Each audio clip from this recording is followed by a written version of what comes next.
Alhamdulillah wa syukurillah wa la hawla wa la quwwata illa billah. Salatu wassalamu ala Rasulillah wa ala alihi wa sahbihi wa mawalah, amma ba'du. Rabbi shrah li sadri wa yassir li amri wahlul 'uqdatam min lisani yafqahu qawli. Allahumma zidna ilman nafi'an wa rizqan thayyiban wa amalan mutaqabbalan. Allahumma faqihna fid din wa 'allimna ta'wil. Bapak Ibu yang dirahmati Allah Subhanahu wa taala, alhamdulillah kita bisa bertemu lagi untuk melanjutkan perjuangan kita dalam bermajelis ilmu, yaitu membahas kitab Tauhid, sebuah kitab yang cukup penting untuk kita pahami agar kemudian kita sebagai hamba Allah sesuai dengan apa yang digariskan, yaitu wa ma khalaqtul jinna wal insa illa liya'budun. Tidaklah aku ciptakan jin dan manusia kecuali untuk beribadah. Maka liya'budun oleh sebagian ulama ditafsirkan sebagai liwahidun, yaitu untuk bertauhid. Dan untuk bertauhid tentu kita harus paham apa itu tauhid. Dan alhamdulillah kita sudah sampai bab 8 tentang hal-hal yang bertentangan dengan ketauhidan, hal-hal yang kemudian menjerumuskan seseorang atau berpotensi menjerumuskan seorang ke dalam kesyirikan. Bab yang ke-8 dengan judul Ruqyah dan Tamimah. Jadi ruqyah ini berarti atau bermakna jambi-jambi. Nah, tinggal jambi-jambinya ini siapa yang mengucapkan. Ada jambi-jambi dari dukun, ada jambi-jambi dari ruqyah syariah. Makanya ruqyah itu dibagi dua, yaitu ruqyah syariah dan ruqyah ghairu syariah. Jadi kalau membaca ruqyah yang berpotensi masuk ke dalam kesyirikan, itu jangan langsung berfaham atau berpikir kalau itu adalah ruqyah yang syariah, karena namanya syariah berarti ada tuntunannya. Bapak Ibu yang dirahmati oleh Allah Subhanahu wa taala, diriwayatkan dalam Sahih Bukhari dan Muslim dari Abu Bishr Al-Ansori. Beliau adalah Abu Bishr Al-Ansori. Ada pula yang mengatakan bahwa nama beliau adalah Qais bin Ubaid Ibnu Abdul Bar. Ibnu Abdul Bar mengatakan bahwa tidak ada riwayat yang kuat yang menyebutkan namanya. Beliau termasuk sahabat yang diberi umur panjang lebih dari 60 tahun. Nah, beliau bercerita bahwa dirinya pernah bersama dengan Nabi SAW dalam suatu perjalanan. Lantas beliau mengirim utusan untuk mengumumkan. Jadi Nabi SAW mengumumkan sesuatu, yang namanya pengumuman pasti sesuatu yang penting. Kalau kita itu sesuatu yang penting itu terkait dengan pembagian harta, terkait dengan pengumuman siapa yang akan menduduki apa, calon menteri ini siapa, calon bupati ini siapa, ini itu yang kita tunggu nih sekarang. Tapi zaman dulu Nabi SAW itu mengumumkan sesuatu yang mungkin oleh sebagian orang hari ini dianggap tidak penting gitu. Yaitu apa? Allah yabqayanna fi raqabatin ba'irin kiladatun min watarin au kiladatun illa quti'an. Jadi pengumuman Nabi ini nih, orang sekarang dengar mungkin secara umum itu kayak orang penting gitu. Yaitu apa? Tidak boleh membiarkan kalung dari tali busur panah atau kalung apapun di leher onta kecuali harus diputus. Jadi zaman dulu onta niku dikai kalung, fungsinya agar onta niku sehat. Fungsinya agar ontanya ini tidak tidak galak, tidak bedal, manut, nurut, umure dawa. Mirip kayak jimat gitu loh. Kayak kemarin kita bahas tentang jimat gitu. Ini jimat buat onta. Jadi seolah-olah kayak nggak penting gitu. Tapi di mana Nabi SAW hal seperti ini penting. Karena kalau panjenengan masih ingat, saya selalu ulang-ulang, niki nek ditumpuk 3, yang bawah itu harus akidah yang lurus, yang tengah ibadah yang tulus, yang paling atas muamalah yang mulus. Artinya jenengan nggak boleh menyakiti orang lain atau bermakna dolim. Kita kemudian dalam ibadah nggak boleh riya, dan yang paling bawah akidah harus lurus. Kalau dolim maka urusannya antara manusia yang mendolimi dan yang terdolimi. Kalau bisa minta maaf di dunia itu lebih baik daripada dadak diminta pahalanya atau ditukar dengan dosa orang yang terdolimi. Kalau kaitannya dengan ibadah yang tidak tulus, maka ibadah tersebut yang mungkin akan dibatalkan pahalanya oleh Allah Subhanahu wa taala. Tapi kalau akidah yang enggak lurus, ini semua ibadah bisa dicoret oleh Allah Subhanahu wa taala. Makanya bahasa pengumuman tadi seolah-olah kayak enggak penting, tapi di mata Nabi SAW teramat sangat penting. Kenapa? Karena akidah itu adalah fondasi dari kehidupan seorang mukmin.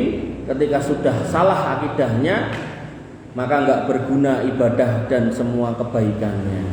Makanya akidah seorang muslim enggak boleh salah. Karena yang namanya akidah itu tidak ada khilafiyah. Nek sholat insya Allah ada khilafiyah. Bahkan yang ada khilafiyah, ada dalilnya pun masih ada sing gawe-gawe yang tidak ada dalilnya. Contoh misal naruh telapak tangan kanan di atas kiri, niku nggih langsung mawon, niku tesenten sing diubengke. Satu. Kemudian naruh telapak tangan di atas tangan kiri, niku angsal di telapaknya mriki, angsal di lengannya, dan bahasa dalam hadis digenggam. Nek genggam berarti kan nyekel kabeh. Niku nggih tesenten sing ngrumuske drijine 3 napa 2 niku kudu jejeg ngeten gitu. Nah, maka hal-hal seperti ini yang ada khilafiyah wae jek digawe-gawe, apalagi akidah yang enggak ada khilafiyah, semua ulama sepakat tentang poin per poinnya, maka itu masih ada orang yang kreatif. Pramila kalau panjenengan masih ingat materi kita 2 pekan yang lalu atau 3 pekan yang lalu, bagaimana Nabi SAW itu mengenali umatnya pada hari kiamat. Begitu suruh nyedak ke telaga beliau, tapi sama Allah malah diusir. Kemudian Nabi malah gocei, loh itu umat saya ya Allah, kata Allah, kowe ra ngerti apa sing dilakoni sak peninggalmu, bar kowe ra enek kae kowe ra ngerti. Ini menunjukkan bahwasanya kreativitas umat Nabi SAW itu gak cuman soal ibadah ini tadi loh. Bahkan kadang itu ada yang masuk di urusan akidah. Sampai ada yang mengatakan, aku nek ning Masjid Nabawi ziarah makam Nabi, begitu cedak makame Nabi metu dengkulku disaut diambung gitu kan. Padahal yang namanya Abu Bakar, Umar, Utsman, Ali gak pernah ada satu riwayat pun dengkul mereka bertiga dicium oleh Nabi SAW. Ah iki sapa gitu kan? Orang Indonesia yang ada di Kalimantan ngaku-ngaku seperti itu gitu kan. Kan aneh gitu. Bapak Ibu yang dirahmati oleh Allah Subhanahu wa taala, sekali lagi beliau sallallahu alaihi wasallam menganggap ini pengumuman penting.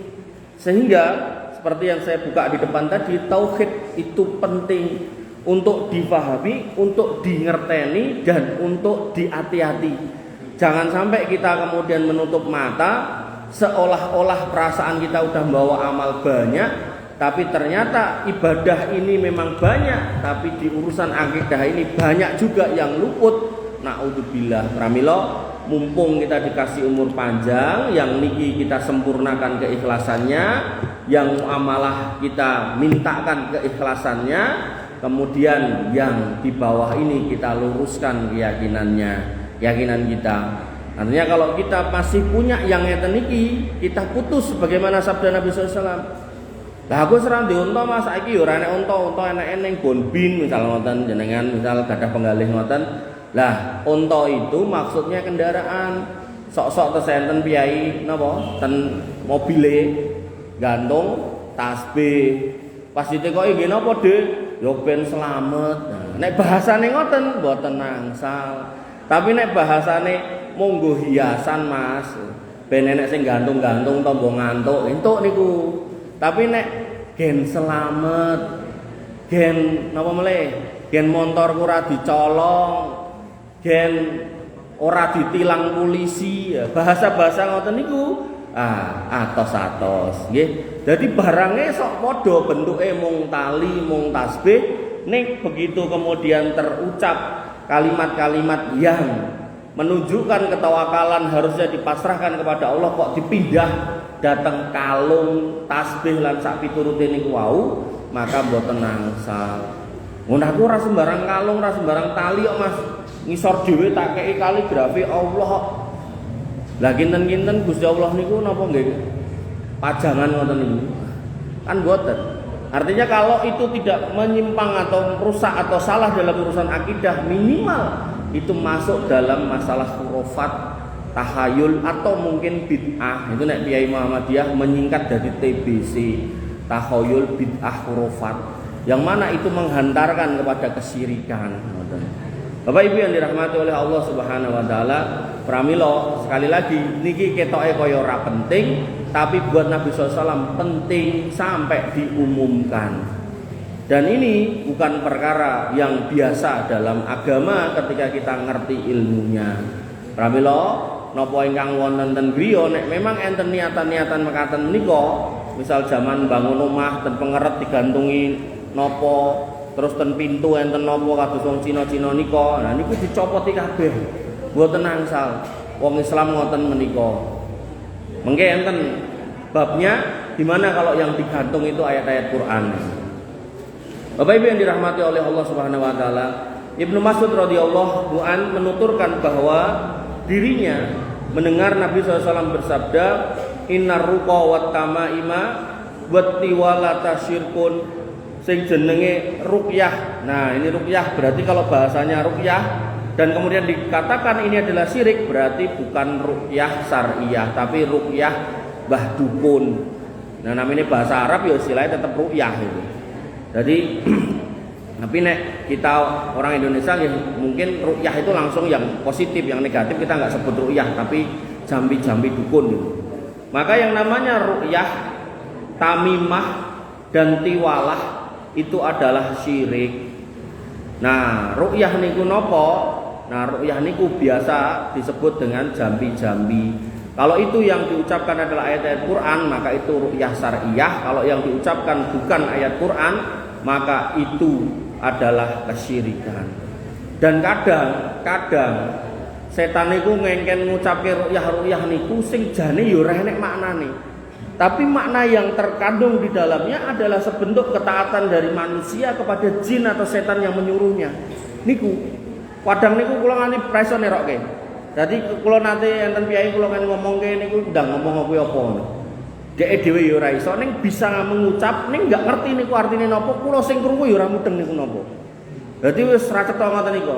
Maka di situ ada sebentuk ketaatan yang diperintahkan oleh jin dan dia ngikut. Bahkan pada hal yang racetho sekalipun dhek gelem. Maka hal seperti ini yang kemudian menjerumuskan seseorang dalam kesyirikan. Dan kemudian yang disebut dengan tamimah adalah segala sesuatu yang dikalungkan pada anak untuk menangkal ain. Beberapa ulama salaf memberikan keringanan kalau yang digantung adalah Al-Quran.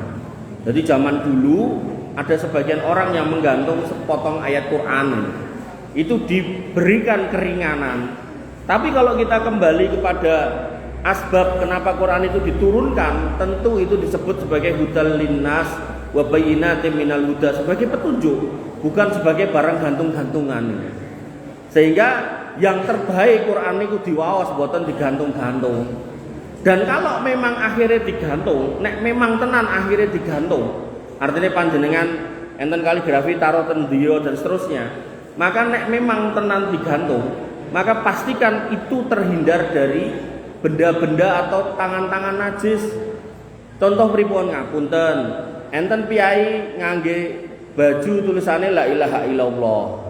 Ning pas nyuci dimorke kalih jeroan gitu kan. Harusnya beda. Dan termasuk itu nggak boleh dibawa masuk ke dalam toilet ketika panjenengan bucal gitu. Makanya Nabi SAW niku ngangge ali-ali ten niku tertulis Muhammad Rasulullah, nggak pernah dibawa masuk ke toilet. Niku ali-ali. Artinya nek jenengan gadah ali-ali ngoten niku, nah niku nek jenengan mlebu toilet mang tilar jobo gitu. Mengke metu pun mboten enten. Wong kula nate Quran niku kula tek jobo metu pun mboten enten kok gitu.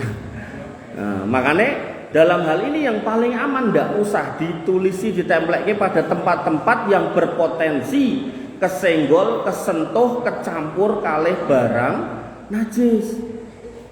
Wonten melih misal ditulis ten mobil bagian wingking. kaca wingking niku lho. Masya Allah tabarakallah. Nggih, jane apik. Neng begitu kemudian saya coba cari pendapat para ulama mutaakhirin kontemporer, maka sebagian besar mereka justru melarang. Kenapa? Lah jenengan nek ngumbah mobil niku napa nggih niku kaca mburi niku lape khusus? Nak mboten. Lap sing nggih jenengan ngelapi ban ya jenengan nggih ngelapi niku, nggih to? Maka itu kalimat Allah yang harus kita muliakan. Pramila ketika panjenengan dalam bab ini mengambil rukhsah, iki putuku nangis terus meh tak gantungi ayat kursi ning nggon gulune nganggo kalung misal. Pramila jenengan nggih kedah harus memastikan jangan sampai mengke putune niku itik-itik mlebu kolah, mlebu kamar mandi, mlebu toilet, pipis ditatur ngangge niku. Artinya jangan sampai nggih kita kemudian mencari rukhsah untuk sesuatu yang di situ ada khilafiyah, tapi kita justru terjatuh pada sesuatu yang jelas salah lho. Dadi karepe ngoyak rukhsah, ngoyak sing boleh ning malah kena salah, kena dosa. Nah, ini mboten angsal. Pramila panjenengan kang nggadahi kopi, rasukan, napa sal, napa sorban ingkang enten tulisane la ilaha illallah. Nah niku weling kula, pesen kula, nek kersa nek saged nek ajeng nyuci mang dheweke, ampun dicampur kalih jeroan. Ampun dicampur kalih napa bleketekan putune sing mungkin enten pipise, bekas-bekas ompol, ampun gitu kan. Ya syukur-syukur boten usah ngangge lah. Wong kula mbayangke nek niku jenengan ngangge niku kaos terus jenengan misal piknik napa pripun, jenengan ten toilet niku mesti jenengan nggo. Mboten mungkin jenengan copot. Nek jenengan copot berarti jenengan udoh. Mboten klamben ngoten lho. Mungkin nek metu ilang ya nanti tekan omah ya ora klamben gitu. Paling aman ya serasa nganggo niku. Nek ajeng nganggo niku, nek tilem nika mawon pun tilem la ilaha illallah ngoten mawon. Pun penak ngono. Napa niku digantung ngoten nggih pajangan la ilaha illallah. Saestu niku ingkang kula pahami mengaten menika nggih. Senajan nggih enten sing dodol ya pun monggo gitu. Bapak Ibu yang dirahmati oleh Allah Subhanahu wa taala, niku tamimah. Jadi ada keringanan kalau itu ayat Quran. Ning jenengan nggih kedah teliti. Mungkin jenengan moroten kiai dituliske surat Qul huwallahu niku ning diwolak-walik tulisane ra cetha. Enten melih sing ditulis kayane huruf Arab ning diwaca ya ora iso. Niku nggih jenengan kedah teliti. Dadi niku bener-bener sebuah kebolehan atau keringanan ning jenengan kedah hati-hati. Karena setan niku piye carane pokoke wong iki ceblok ning nggon kesirikan. Makane enten piye niku ora iki ayat Quran kok delok sabuke dibuka Pak. Nggon bagian daleme niku enten selerekane ditokke tulisan. Tapi tulisannya iku ditulis kangge darah haid to, Bu. Enten melih sing tulisan Arab ra cetha kha kaf lam kowe ra cetha diwaca ya ora iso. Nah, hal-hal seperti ini wis hakul yakin ini masuk dalam bab tamimah, dalam bab jimat yang itu jelas kesyirikan. Ngoten. Tapi kalau kemudian itu jelas jenengan bisa membaca ayatnya atau suratnya dan ditaruh di tempat-tempat yang memuliakan, ten leher itu kan memuliakan gitu kan, atau di jari itu kan memuliakan gitu kan, maka itu masih ada ulama yang membolehkan. Tapi alangkah baiknya kalau kita meninggalkan, karena Quran itu diturunkan tidak untuk tinggi ngoten niku, tapi untuk dibaca, difahami dan kemudian diikuti sebagai pedoman hidup. Kemudian yang berikutnya yaitu ar-ruqa at-tamaim wat tiwalah. Nah, tiwalah niki itu yang kita kenal dengan pelet. Lah nek rata pelet bojoku ora iso kelet. Niku nggih mboten ngoten niku rumuse.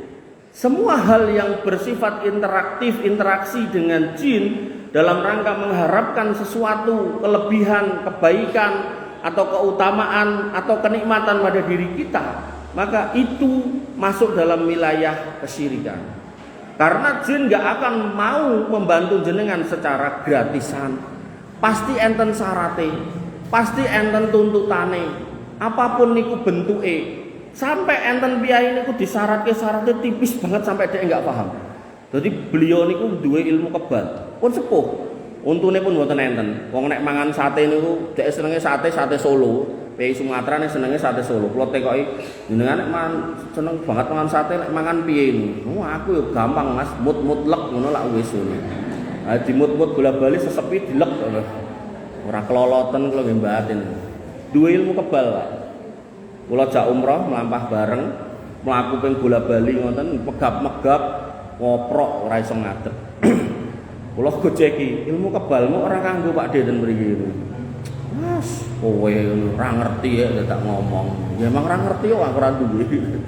Kula nggih tekoki kok iso entuk ilmu kebal. Mesti disyaratke sesuatu. Ora yo. Ora enek nek kowe ndek keyakinan aku kon bleh pitik cemani kon gak kembang kon ngene kon ora enek ngono. Ora ngandel kula. Mesti enek ngono. Ora yo. Aku ki malah dikon salat 5 wektu tepat wektu, dikon salat tahajud, dikon poso sunah. Lah ya kuwi syarate. Saiki aku teko nek jenengan boten nuntut ilmu niku mempere jenengan jane kudu salat apa ora? Ya kudu. Nah, nek jenengan ra nuntut niku salate tertib apa ora? Ora. Lah ya kuwi gitu lho. Dadi nawa itu jenengan pun luput riyen gitu lho. Dadi jenengan ibadah ngoten niku karepe entuk niku. Lah niku sing disenengi setan ngoten niku. Pramila ten mriki setane keri teng omah mriku lah, ra iso jenengan muter-muter kepanasan ngene megap-megap ngoprok, ilmu ora kanggo aku. Kula ngoten nggih itu, pun sepuh. Ya muga-muga nggih bar umrah mikir itu.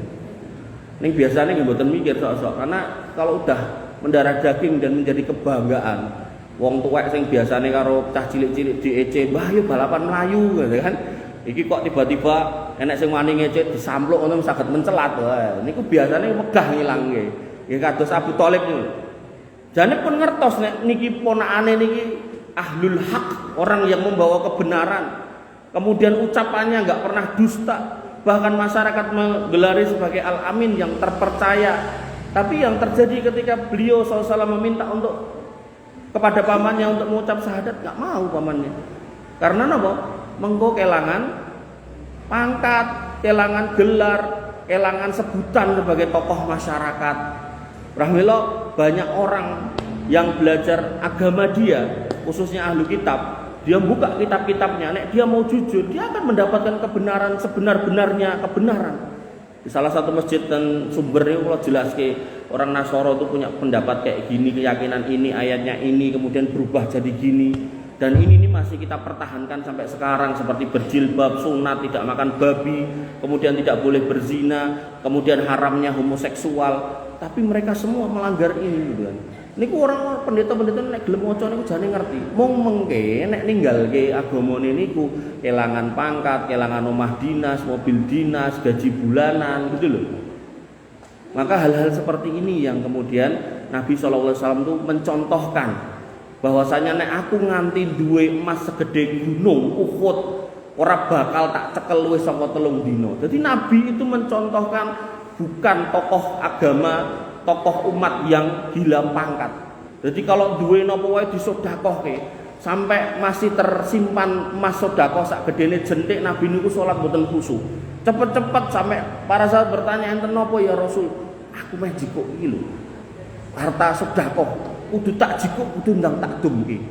Dan bahkan saya sering ulang-ulang ten mriki bahwasanya Nabi itu sampai meninggal masih punya hutang kepada orang Yahudi, gandum untuk ngasih nafkah istri-istrinya dan dijaminkan baju besinya. Ini menunjukkan Nabi SAW itu meninggalkan semua urusan dunia, padahal beliau nek mau dan mau, umpama mau ya bisa, mampu. Tinggal obo, Usman, aku njaluk kebun kurma 5 hektar KI mesti niku ora mungkin ora. Jangankan njaluk bondo, njaluk nyawa aja para sahabat siap menyerahkan. Bapak Ibu yang dirahmati oleh Allah Subhanahu wa taala, maka atiwalah pelet. Artinya kalau kemudian ngapunten Bu, panjenengan sudah kehilangan senyum dari suami jenengan, ayo coba dicek. Ojo-ojo jenengan galak banget gitu kan. Atau ojo-ojo jenengan biyen pas kenalan ambune wangi, saiki ambune wis trasi gitu kan. Dan seterusnya cobi dicek meleh gitu loh. Dicek meleh. Sehingga harapannya tentu ketika keluarga itu bisa benar-benar terbangun di atas nilai-nilai agama, harusnya slogan sakidah mawaddah warahmah itu pasti ada. Karena Nabi SAW mengatakan mastama'a qaumun fi baitin min buyutillah yatluna kitaballah wa yatadarasuna bainahum illa nazalat alaihimus sakinah. Kalau seorang suami istri sekeluarga itu masih senang ngumpul di masjid, mendengarkan bacaan Quran dan menyimak isinya, mempelajari bareng-bareng gitu kan, maka akan diberikan sakinah yang setiap hari sepanjang hari sampai mati. Adapun sakinah terkait pernikahan itu nggih pas awal-awal nikoto. Begitu kemudian si bapak harus keluar di jalan ya ketemu fitnah ning dalan. Maka cara meredam dari fitnah niku ya pulang ke rumah kepanggih panjenengan. Lan jenengan digoleki ra enek gitu kan. Pas digoleki diceluk ya kosak-kosik gitu kan. Sik praisik leren sik mosok bendina. Nah, akhirnya yang terjadi ya seorang laki-laki kehilangan cintanya, mulai turun. Nah, akhirnya sampai kula gadah rencang niku sanjang kalih kula nek umurku semene iki Mas, nek turu karo bojoku wis adu bokong terus sing ngoten. Ya mungkin jenengan nggih ampun, artine nek biyen jaman manten nom turu karo kelonan yo saiki dikeloni yo ora apa-apa senajan sok ngentut barang gitu. Ngentut niku sehat lho Pak. Oh, jenengan nek kertas piyai operasi entek puluhan ratusan juta nih kok belum dikatakan operasinya berhasil nek dereng ngentut bener. Pentut niku sehat, ning nggih ampun berat-berat gitu. Nek bola-bali ya rada minggir sik gitu lho. Nggih. Bapak Ibu yang dirahmati oleh Allah Subhanahu wa taala. Pelet nggih. Dadi niki pelet niki mengke temane di bab keluarga nggih. Bagaimana agar seorang istri bisa melet suaminya tanpa harus ke dukun. Nah, apa ya kudu melet-melet gitu kan. Nah. Kemudian dilanjutkan dalam hadis marfu dari Abdullah bin Ukaim dikatakan man ta'allaqa syai'an wukila ilai. Siapa yang menggantungkan sesuatu maka Allah akan membuatnya mengandalkan barang tersebut. Jadi kalau kemudian ada jimat yang digantungkan, dia nggak akan pernah tenang hidupnya kalau nggak melihat yang digantungkan atau megang yang digantungkan. Makanya orang yang badannya kuat, badannya keker sehat, begitu kemudian cekelane niku ilang nopo ical nopo kesupen ling dekek, niku tiba-tiba dia akan menjadi orang yang paling merasa paling lemah, paling sakit sak donya. Padahal jane awake gede keker kuat gitu.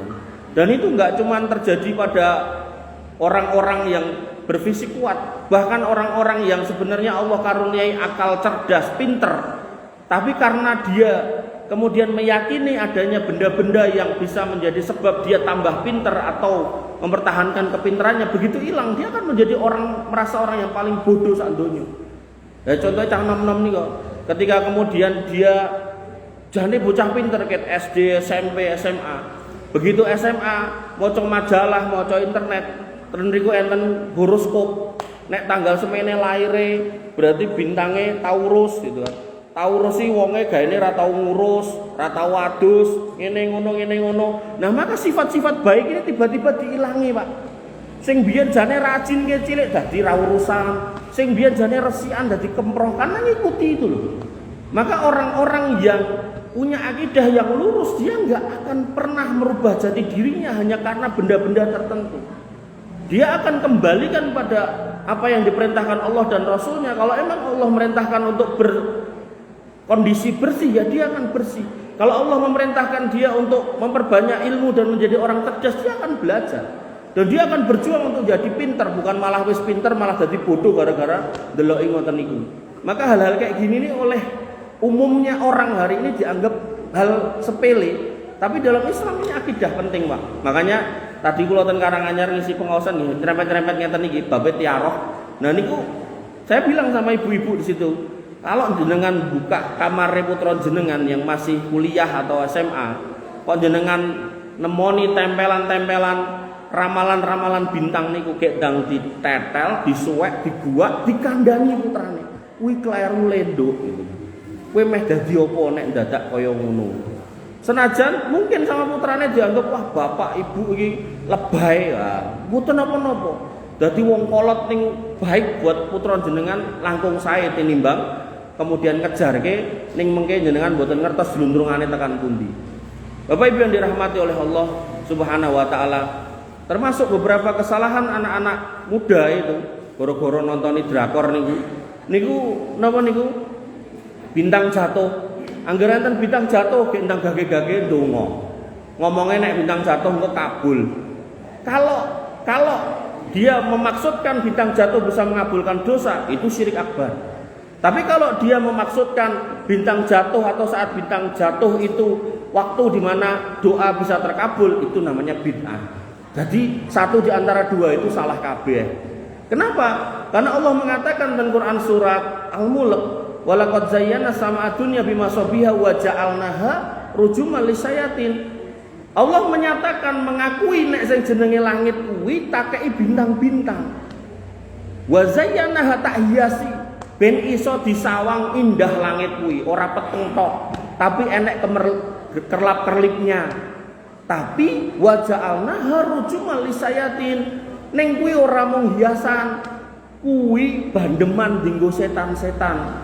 Jadi setan ketika kemudian didatangi oleh manusia, ditanyai tentang nomor, ditanyai tentang besok hujan apa enggak, ditanyai tentang dompet hilang dan seterusnya, mereka akan bekerja keras untuk mencari berita di langit dan malaikat siap untuk memanah. Makanya panjenengan akan dapati, saya pun ngalami di beberapa kuburan itu saya masuk, di situ niku tendure niku was-was. Begitu kula ngecek rodok pinggir, niku enten cah nom-nom ngelong kuburan tekok nomor, enten sebelah mriku enten wong dolanan jalangkung gitu. Maka itu benar-benar terjadi. Bagaimana manusia itu yang dikatakan ahsani takwim, yang sangat sempurna ciptaannya, tapi merasa bodoh sehingga harus mencari makhluk yang enggak kasat mata, yang enggak kelihatan, dan menanyakan sesuatu yang sebenarnya dia bisa mencari jawabannya sendiri. Oleh karena itu maka itu perlu jenengan luruskan kalau itu terjadi di putra-putra panjenengan, karena itu mungkin oleh sebagian orang dianggap sepele, tapi itu dalam bab akidah itu berat. Bapak Ibu yang dirahmati oleh Allah Subhanahu wa taala, kemudian dikatakan lagi oleh Imam Ahmad bin Hambal, diriwayatkan dari Ruwaifi bahwasanya Nabi SAW bersabda kepadanya, "Ya Ruwaifi, wahai Ruwaifi, la'allal hayata tatula bika." Semoga umurmu panjang. Doa Nabi SAW. Jadi dongake umur panjang niku angsal nggih. Ning ora usah ulang tahunan. Selamat ulang tahun dan seterusnya, panjang umurnya ndak usah. Jadi langsung aja, la'alla tatula bika, la'allal hayata tatula bika. Semoga hidupmu umurnya panjang. Enggak apa-apa. Kemudian fa'ahbirin nas anna man aqada lihyatahu. Nah, ning Nabi punya pesen, tak dongake umurmu dawa ning kowe tak dadekke dai. Ya iku apa? Sampekno ning menungso-menungso mengko, umpama aku wis ra ana, kuwi tugasmu wahai Ruwaifi sampekno. Ya iku apa? Bahwasanya anna man aqada lihyatahu. Sapa sing duwe jenggot, jenggote dikucir. Nah, enten ta piye ngoten, jenggote dawa terus dikucir. Kemudian au taqallada wataron, atau dia memakai kalung dari busur panah. Berarti ngangge jimat, gitu kan. Ya termasuk yang jadi gelang, termasuk sing bisa dicincin, pokoknya berbentuk jimat. Awis tanja birojiin dabatin au admin, atau yang ketiga orang yang beristinja dengan kotoran atau tulang.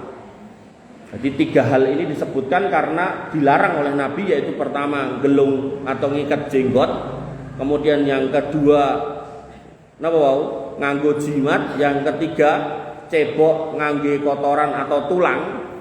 Maka kata Nabi SAW, fa inna Muhammadan bari'um minhu. Ketahuilah bahwasanya Muhammad SAW berlepas diri dari orang yang melakukan tiga hal ini. Berarti niki dosa. Jadi kalau Nabi larang seperti itu, berarti itu perbuatan dosa.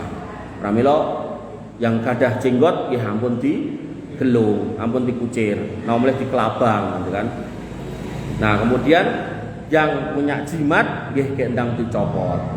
Umpami niku saged diketok, nggih endang diketok. Kemudian ketika beristinja jauhi kotoran kalih tulang. Kenapa? Karena ini makanan dari jin.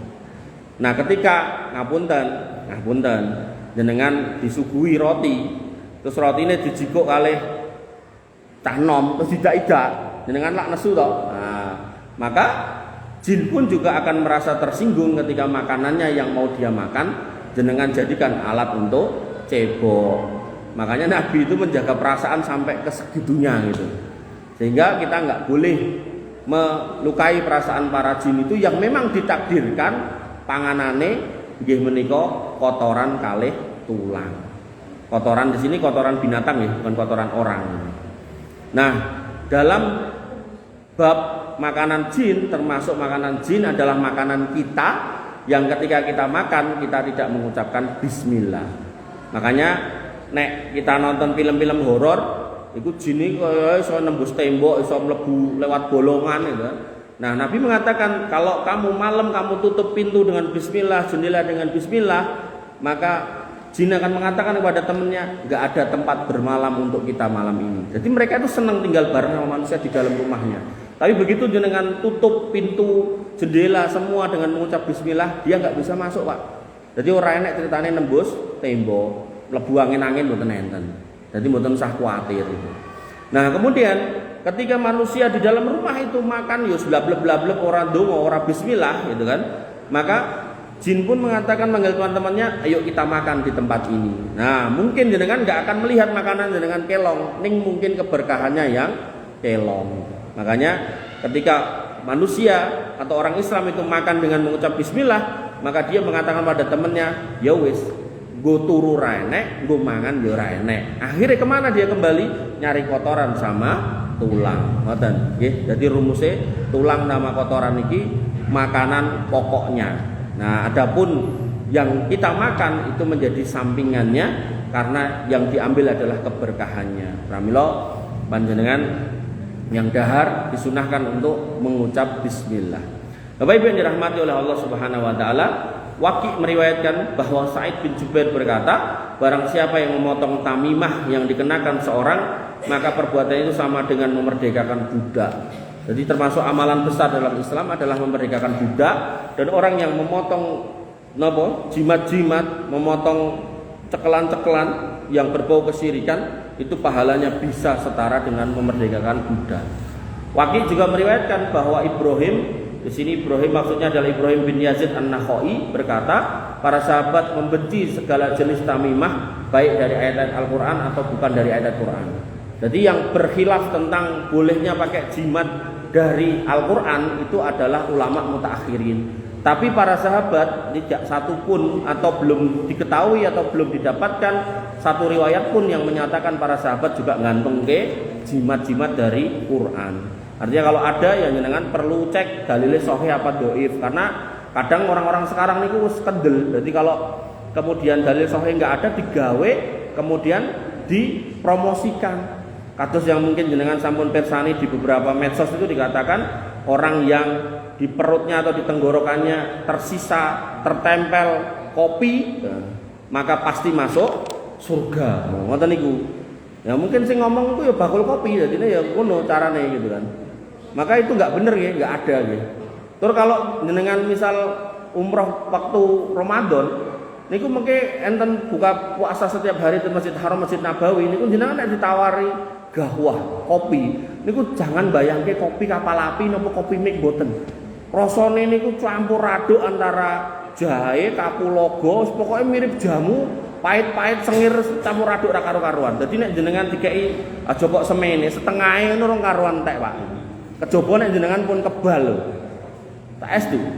Jadi kopine niku mboten kopi kados kapal api, kopi mik napa kopi tenang ringan mboten.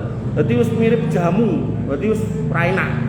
Nek ngangge latte wong Indonesia ra enak. Makane kula nek bar dikeki ngoten gandeng sangu kopi mik ya tekan hotel ya ngaduk kopi mik gitu. Makanya jangan kemudian punya bayangan seperti yang disampaikan orang-orang sufi. Pokoknya kalau di mulut, tenggorokan, perut itu masih ada tersisa bekas kopi kata dia. Kata Nabi SAW, wani gitu kan. Maka dakhalal jannah, masuk surga. Lah penak men mlebu surga mau nganggo kopi. Aku ngopah kopi ra tau salat piye. Nggih. Bapak Ibu yang dirahmati oleh Allah Subhanahu wa taala, kandungan bab ini yang pertama pengertian ruqyah dan tamimah. Dados ruqyah niku jambi-jambi dukun, tamimah niku sing digantung dadi jimat, ugi tiwalah juga sami. Ning tiwalah niku punya sifat khusus yaitu mengemis cinta pada pasangan atau orang yang dicintai ning ngangge penganggon-penganggon ngoten niku lho. Nah, pelet, santet, terus napa? Pengasih. Nah. Kemudian yang ketiga disebutkan kandungannya yaitu ketiga jenis benda tersebut tanpa terkecuali termasuk kesyirikan, Pramila orang Islam yang mengaku beriman kepada Allah. Jadi nek jenengan maos ayat ya ayyuhalladzina amanu ya ayyuhalladzina amanu ya ayyuhalladzina amanu, itu artinya memang hai orang-orang yang beriman, ning maksudnya beriman di atas tauhid, maksudnya meninggalkan semua bentuk kesyirikan. Wabil khusus bab yang malam ini kita bahas, ninggalke semua jimat-jimat, pesugihan, penglaris, pengasih, gantungan-gantungan ning omah, dan mobil sing memang niatnya adalah untuk hal-hal yang bersifat ghaibiyah, itu tinggalkan semuanya. Kemudian yang keempat, ruqyah dengan menggunakan ayat Al-Quran untuk mengobati ain dan sengatan binatang tidak termasuk syirik. Makanya dari depan tadi saya sudah ngasih disclaimer, pernyataan bahwasanya ruqyah yang dimaksud kesyirikan di sini adalah yang dilakukan oleh dukun dan yang diucapkan bukan ayat Al-Quran. Kemudian yang kelima, para ulama berselisih tentang apakah tamimah dengan Al-Quran termasuk perbuatan syirik atau tidak. Ini diperjelas lagi, yaitu ulama mutaakhirin. Adapun para sahabat, wallahu alam, yang saya tahu belum ada atau tidak saya pernah baca adanya dalil ada sahabat tertentu yang menggunakan jimat dari Quran. Kemudian yang keenam, mengalungkan tali busur pada binatang untuk menangkal ain termasuk perbuatan syirik. Jadi kalau dalam unta aja nggak boleh, maka jenengan taruh di mobil nggak boleh, jenengan taruh di rumah nggak boleh, jenengan taruh di manusia dalam hal ini jenengan atau garwane atau kemudian putune putrane nggih mboten angsal. Pokoknya nek loro gek ndang ning dokter. Tadi sore ada pertanyaan, ini pun ada apa dereng? Dereng. Kedap nggih. Ya. Ada pertanyaan, ibu bertanya, Pak Ustadz saya nanya, sakniki enten kalung gelang kesehatan niku pripun? Aku lo jawab malah. Kulo niku nate kerja Bu ten Badan Tenaga Nuklir Nasional. Kulo nyekel laboratorium sing ngeceki kandungan radioaktif. Lah, enten kalung-kalung niku dikirim ten lab, kulo cek niku hasilnya positif enten radiasine. Lah, nek enten radiasine berarti niku mboten sae nek dingge. Pramila jenengan nek ten ruang X-ray nika enten palang apa gambar kayak baling-baling nika warna abang terus kotakane warna kuning, tulisane dilarang mendekat. Nah, itu menunjukkan tempat niku enten potensi radiasi sehingga panjenengan ingkang bobot niku nek pas konsultasi ajeng di X-ray kok bobot mesti ra ento. Mungkin tidak terjadi hal yang jelek pada janin. Makanya mboten enten ceritane dokter kandungan kok pengen delok bayake dengan X-ray mboten enten, mesti nyanggine USG gitu kan.